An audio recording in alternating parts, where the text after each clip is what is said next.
They RTV app వార్తల్ని క్షణాల్లో చదివే అవకాశం ఉంటుంది. ఒక న్యూస్ పేపర్, ఒక టెలివిజన్ ఛానల్ మీ చేతుల్లో ఎప్పుడూ ఉంటాయి. రోజు మరి తెలంగాణ ఉద్యమకారులకు ఇచ్చినటువంటి హామీలు అమలు చేయాలని ఇవాళ రక్తంతో రాహుల్ గాంధీకి లేఖల కార్యక్రమం పెట్టుకున్నాం మిత్రులారా.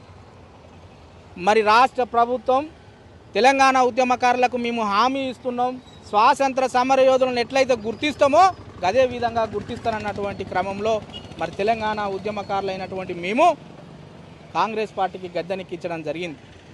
మరి 2 సంవత్సరాలు కావస్తున్నటువంటి సందర్భంలో కూడా మన కాంగ్రెస్ పార్టీ ఉద్యమకారుల అంశం ఏ ఊసు ఎక్కడ కూడా ప్రస్తావించకుండా కాలయాపన చేస్తుంది. అసెంబ్లీ సమావేశాల్లో కనీసం ప్రస్తావన వస్తుందో కమిటీ వేస్తారని చెప్పి ఈరోజు మరి తెలంగాణ ఉద్యమకారులుగా మా గోస మా ఎత చెప్పుకునేటువంటి క్రమంలో ఇవాళ అందాదా 50 మంది ఉద్యమకారుల రక్తంతో ఇవాళ రాహుల్ గాంధీకి లేఖలు రాయడం జరిగింది. ఇప్పటికైనా తెలంగాణ ఉద్యమకారుల పట్ల ఒక ఉదాసీనత ఒక ప్రదర్శించి మరి తెలంగాణ ఉద్యమకారులకు మేము ఇచ్చినటువంటి హామీలు మేము నిలబెట్టుకుంటాం అనేటువంటి పరిస్థితులు రావాలని చెప్పి ఒక కార్యక్రమాలు మేము చేయడం జరుగుతుంది. ఒకవేళ ఇంకా స్పందించకపోతే ఇదే ప్లేస్లో మరి ఆమరణ దీక్షకు కూడా మరి ఉద్యమకారులు కూర్చుంటారని చెప్పి సందర్భంగా తెలియజేస్తున్నాం. మరి స్థానిక సంస్థల్లో జరిగేటువంటి ఎలక్షన్లో మరి కాంగ్రెస్ పార్టీకి అండగా నిలవాలంటే మన మాట నిలిపేవలసిన అవసరం మరి రాష్ట్ర ప్రభుత్వానికి ఉన్నది.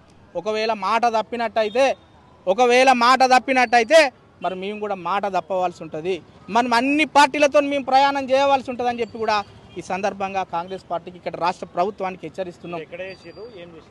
ఈ కరీంనగర్ జిల్లా కేంద్రంలో అమరవీరుల స్తూపం వద్ద అమరవీరుల సాక్షిగా మరి తెలంగాణ ఉద్యమకారులకు న్యాయం జరగాలని చెప్పి 50 మంది ఉద్యమకారుల రక్తంతో ఇలా రాహుల్ గాంధీకి నివాళులు అర్పించి అమరవీరుల కుటుంబాలకు వాళ్ళ యొక్క త్యాగాలకు నివాళులు అర్పించి ఇవాళ 50 మంది ఉద్యమకారులు తమ రక్తంతో ఇలా రాహుల్ గాంధీకి లేఖలు రాసి ఇలా మా బాధను తెలియజేసుకోవడం జరుగుతుంది.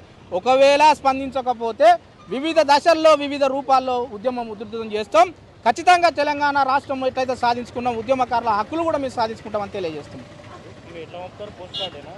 వాస్తవంగా పోస్ట్ కార్డుల ద్వారా కొన్ని పంపుతాం. ఇలా రాహుల్ గాంధీకి ఏదైతే రాసినటువంటి ఒక లేఖ ఉంటుందో దాన్ని కొరియర్ ద్వారా మేము ఆయన నివాసానికి మేము పంపిస్తాం. ఖచ్చితంగా మాకు న్యాయం జరుగుతుందని చెప్పి మేము ఆశిస్తున్నాం. నా పేరు కనకం కుమారస్వామి, తెలంగాణ ఉద్యమకారుల ఫోరం కరీంనగర్ జిల్లా చైర్మన్. మరిన్ని వీడియోస్ కోసం ఛానల్ ని సబ్స్క్రైబ్ చేయండి. లేటెస్ట్ అప్డేట్స్ కోసం వాట్సాప్ ఛానల్ ని ఫాలో చేయండి. అండ్ లింక్ డిస్క్రిప్షన్ లో ఉంది.